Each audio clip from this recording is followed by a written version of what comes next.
Project Runway fans. I'm Gold Derby editor Daniel Montgomery here with my fellow editor Susan Wloszczyna, and we are here to talk about the most recent episode, So 80's, S-E-W, 80's, because Project Runway loves a pun in its episode titles. It was a team challenge where the designers had to create collections in teams of two, or two teams of 5 or 6, to create looks inspired by Cyndi Lauper's pop-punk 1980s aesthetic. So let's just get right into the elimination. Melanie Trigg was sent home after weeks of technically being a contestant on the show. She seemed like a very, very lovely, nice human being, but we didn't really get to know her that well in the workroom, and we didn't really get to know her that well as a designer. Her looks were all pretty different from each other, and they never really, at least to me or to the judges, kind of distinguished her as a designer with a very specific voice. So what did you think of her elimination and her look? Well, this happened last season that, what was her name with the dark hair? She was a minimalist too. Tessa Clark. Right, and I guess that means you can't step outside minimalism once in a while and think otherwise. I can't believe everything she makes is just very plain and simple. You know, because there was, when they showed her fashions, there was one very fancy dress. I don't know what challenge it was, but, you know, she did fancy it up. So I don't know what her problem was, you know. So they're all like 29, a lot of them. So I guess they were just born in the 80s. And so maybe they don't have any reference point. I mean, they did show some of Cyndi Lauper, the guest judges, you know, fashion designs. But, I mean, they had to see punk in some phase, you know, just even archival footage of something like the Clash. And there are at least a dozen sitcoms these days about the 80s, so you can watch one of those. So, you know, yeah, it's, you know, minimalism is fine, but if you're going on Project Runway, you know you can't do that every week. They have crazy ideas for you to hatch, so you have to conform. Speaking of which, Sergio.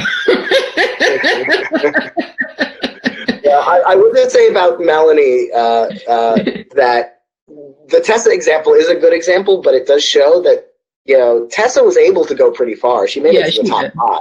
So even though she was a minimalist designer with that aesthetic, she still adapted herself to most of the challenges. You know, some better than others. Like I remember the Elton John challenge, similar to this Lauper challenge. That was one where Tessa struggled because she doesn't do big dramatic designs, and so it was hard for her. I thought Tessa did better with that challenge than Melanie did with this one. Her look was it is a little basic and a little bland, which is the worst thing on Project Runway. It was also looked like a car wash stripes or whatever. Yeah, just all this tulle. If it was even tulle, it looked a little stiffer than that, but maybe it was. And yeah, it was just like sort of covering it. And Cyndi Lauper was right. That covering had no shape. It was just kind of washing out of it. I thought it gave it a little visual interest, but it didn't really do it wasn't. much. It wasn't, you know, hardcore or anything. I mean, yeah, it wasn't punk, it wasn't pop. It didn't feel like something Cyndi Lauper would wear. Yeah. And if you're gonna try to do minimalist punk, at least make a little heart, you know, something about it to stand out and be kind of, you know, use leather. Don't use these strip things that are, you know, see-through. No one wants to wear that. You know, whether or not you're a punk or anyone. You know? It felt so bad. Thankfully, she didn't say it until after Melanie had left the stage and they were deliberating. But Cyndi Lauper said, "Look, I wouldn't wear that if I was dead." Right. Although to be fair, like that's a really high bar. Like if I'm gonna wear something in like when I'm dead for like a funeral that I'm gonna be buried in, like used to be very, very special. So yeah. Yeah.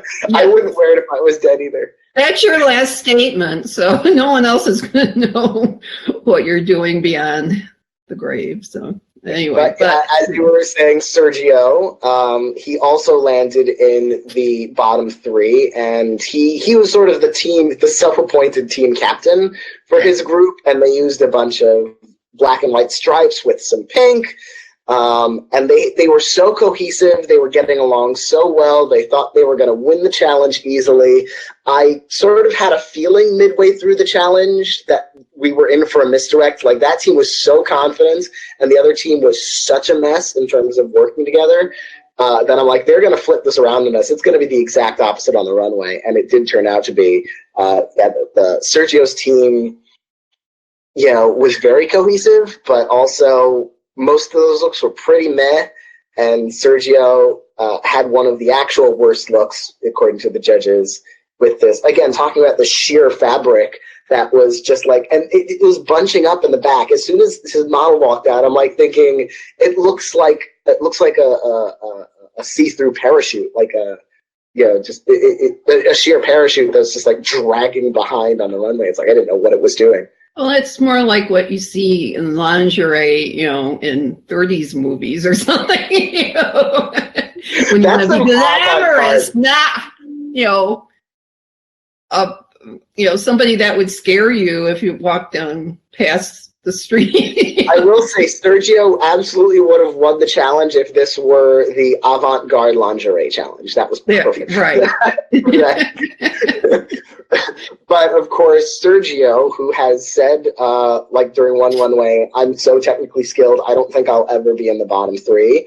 Well, of course, he was in the bottom three, and he was not happy about it. And I wish he had surprised me at least a little. Like, be more gracious than expecting. It's like, just don't be so on brand, as just kind of this arrogant, self-important person who can't take criticism. But of course, he was an arrogant person who couldn't take criticism.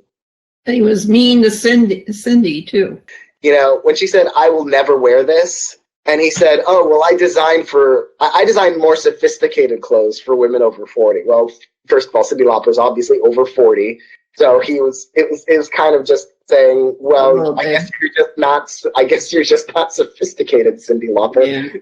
Tony, Grammy, and Emmy winner Cyndi Lauper, you're just not fancy enough for my clothes."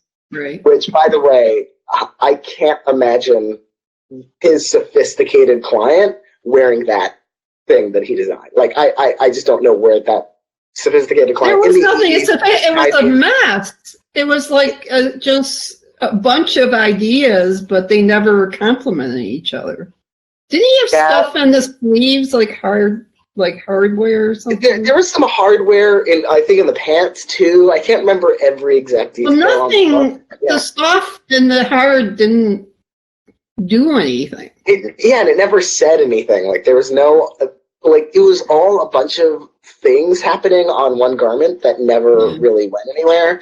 I was very glad, in a sense, that he was so defensive on the runway, because the judges now know who he is, because a couple of times he's been in the top, and so he seemed all really gracious and nice because they're telling him things he already believes about himself. It's like, you're so great, you're so great. I know, I'm so great, I'm so great. This time they're like, this isn't so great. And he's like, well, if you don't like it, it's not my problem.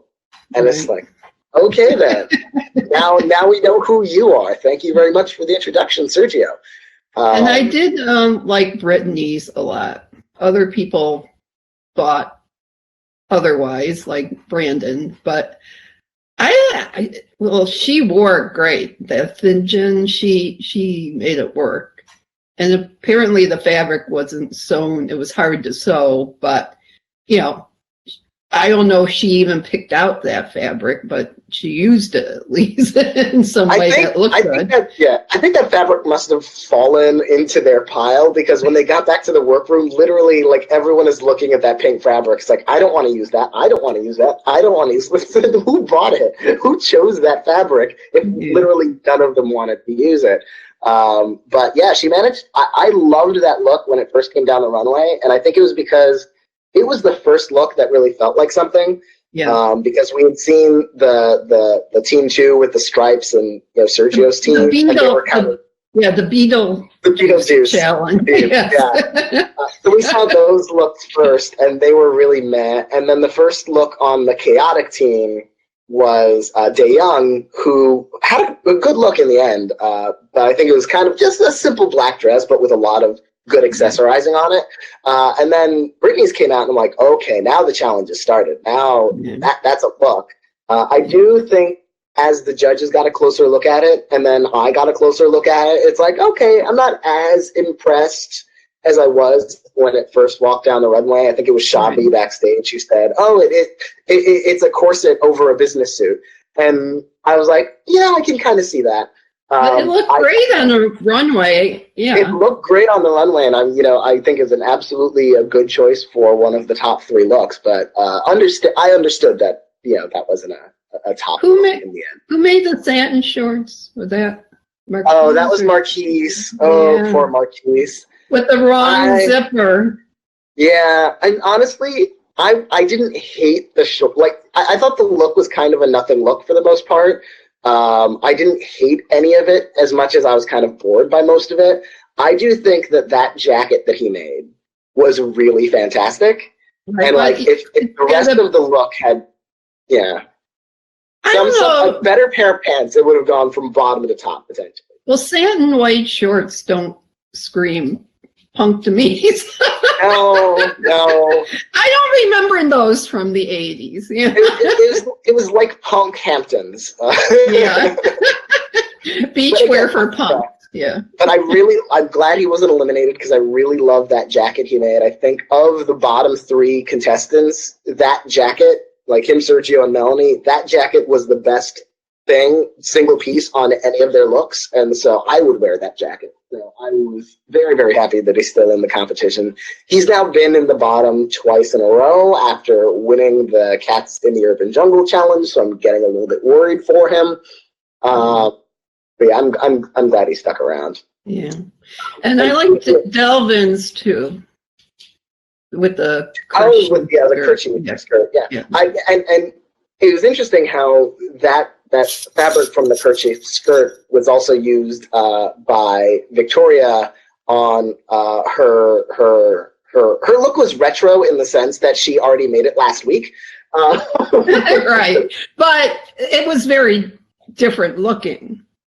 Yes, it was different looking. It was the high-low thing again with a dress, and with the large kind of shoulder effect, and it worked out enough to be different enough that they didn't care that it was, too reminiscent of everything else she's been doing. She needs to change it up, though. She needs to make a suit or a pair of pants and a suit or something. Well, if she makes the suit she's gonna have one whole leg and then one satin short leg. I did like Victoria's look enough that I think it's like, okay, I understand if that's a safe look. I thought the fact that the judges were so she was in their top 2, and I was like thinking, do they not remember that they just this is so much like what she did last week? I can see her being safe, but why would they call her out as one of the top 2 designers for a look that she basically did already?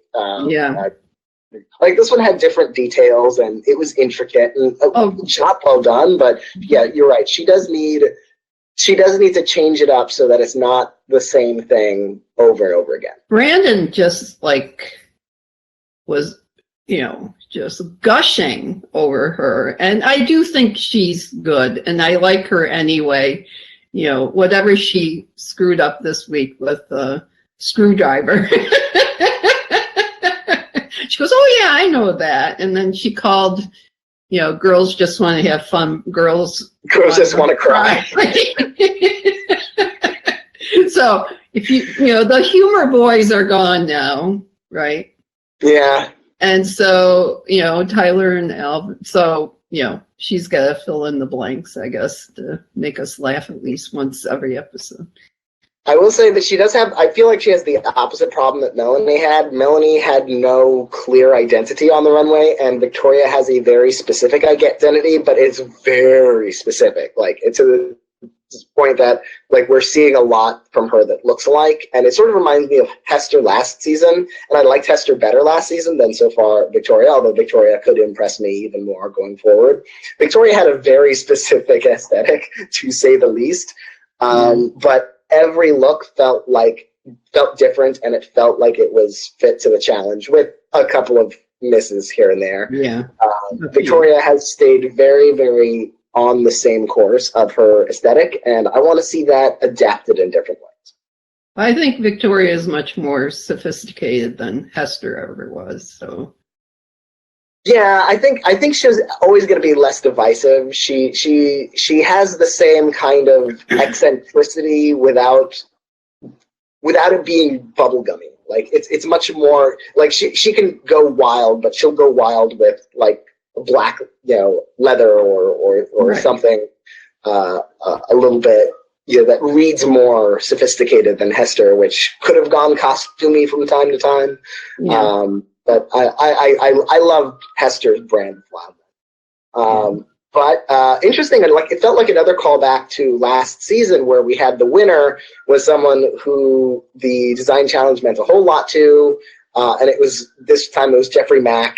Who won, who was crying at the beginning of the episode about how much Cyndi Lauper meant to him as a child, and how basically borderline abusive his father was, at least emotionally so, about his sexuality. And so, like, when it looked like that team was going down the toilet, I was so sad for him. Like, there's that one clip where he talks about what Cyndi means to him, and he just looks at the camera and goes like, "Thanks, Cyndi."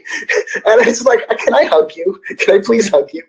With his moist eyes, they were both equally like in cartoons. The water brims up.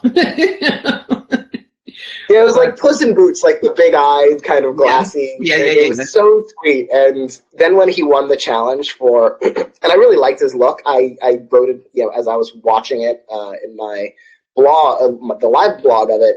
I was saying that it reminded me less of Cyndi Lauper than of Janet Jackson Rhythm Nation, but it still fit that pop punk 80s it was aesthetic. This corner, the spikes.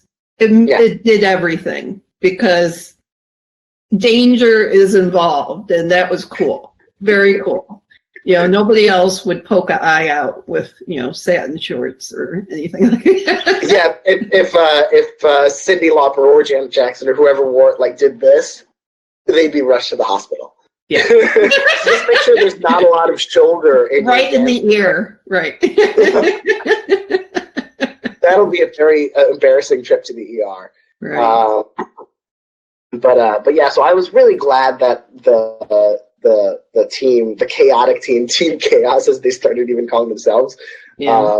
I'm glad that they had a great collection because I felt so bad. Like it's such a luck of the draw. It's one of the things that I don't usually like about team challenges is that if you can be the best designer, if you have a team that just doesn't.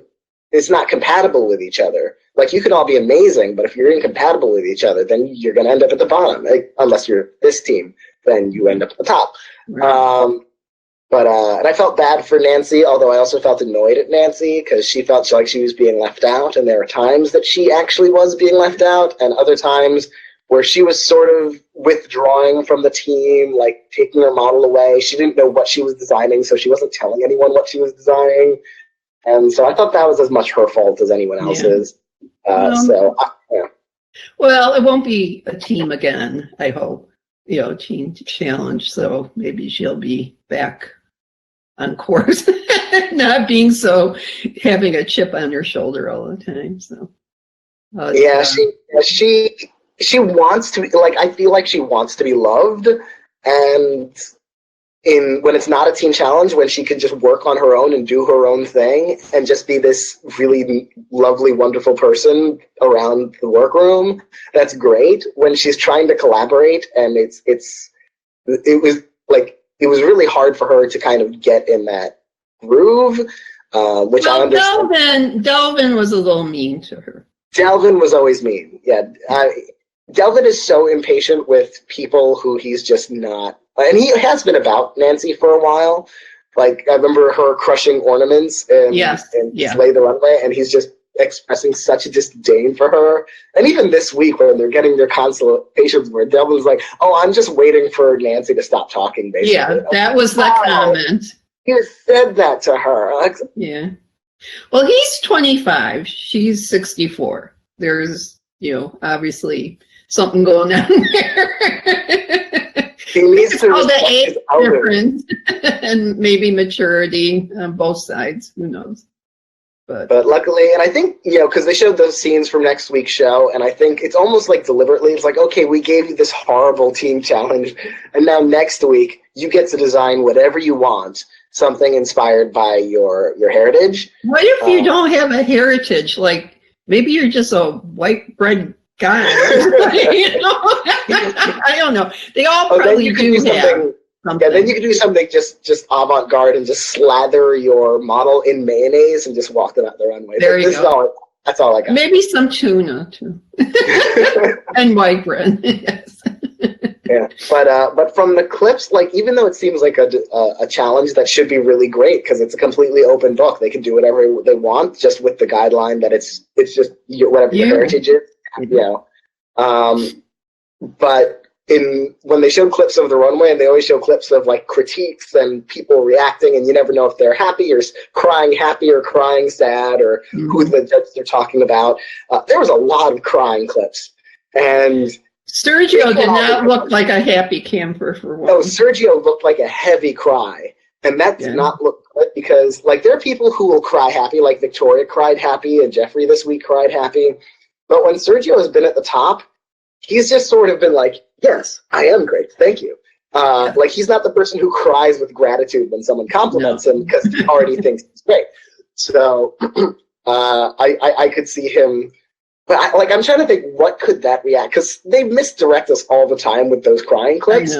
But like, what else could he possibly be reacting to? Unless it's something really personal about his look. Yeah. Because there's also that clip in the scenes from next week about how he didn't even want to show his look to Christian to be consulted because it was so personal. It's like, well, you're going to be showing this to the judges eventually. But again, this is all stuff out of context. This is all out of context. You don't know what he's crying about. He could be crying because something is very special to him. He could, like, there have been moments where he has had a heart. So I'm not going to assume that Alvin, maybe. And he's been very supportive. And he's been very supportive to Brittany. Like, they've developed kind of a close rapport. So I want the most to see the best in Sergio, because I like the show better when I like the designers. I don't like a lot of conflict, which is another reason I'm not a huge fan of team challenges. So I hope for more good crying than bad. Yeah. So who do you think could win at this one?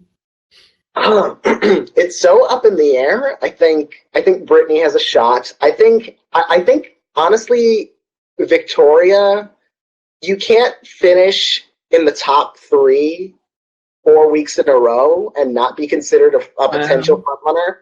So I think, like, she's the only one who's been on the top that many times. She's done it consecutively for the last 4 weeks. The only time she hasn't been at the top was in the season premiere. And I do think she has a potential one-trick pony problem, but that reminds me a little bit about Brandon from a couple of seasons ago, who did like a lot of this menswear style stuff with these oversized sleeves and stuff. And it felt like he was doing a lot of the same stuff every week, but the judges loved that aesthetic. Yeah. So I think Victoria could be in a similar position where, at the very least, at this point, I'd be surprised if she didn't make the finals, just because she's been so consistently strong with the judges, regardless of what I think about each particular look. So I think Brittany and Victoria look pretty strong to me. I think everyone else, I feel like they could come or go at any given moment. Like, Jeffrey's had high days and low days. Although I think Delvin is another person who could. I mean, aren't we picking him on our site? Yeah, he has been the front runner at goldderby.com, where our users predict all of the who will win the season every week. He has been on top, and it's weird for me that he's been on top because he's never gotten a low score, which is good for him. But he's also only gotten one high score, and he hasn't won a challenge yet. So unless our users know something we don't because they tape the show in advance, so maybe they already secretly know that he won, but our users don't tend to have that kind of foreknowledge reflected in the predictions. So I don't know. He's one who is a little bit like Sergio to me. Like, I feel like he's gonna have a comeuppance at some point on the runway, and I don't know what or when it's gonna be.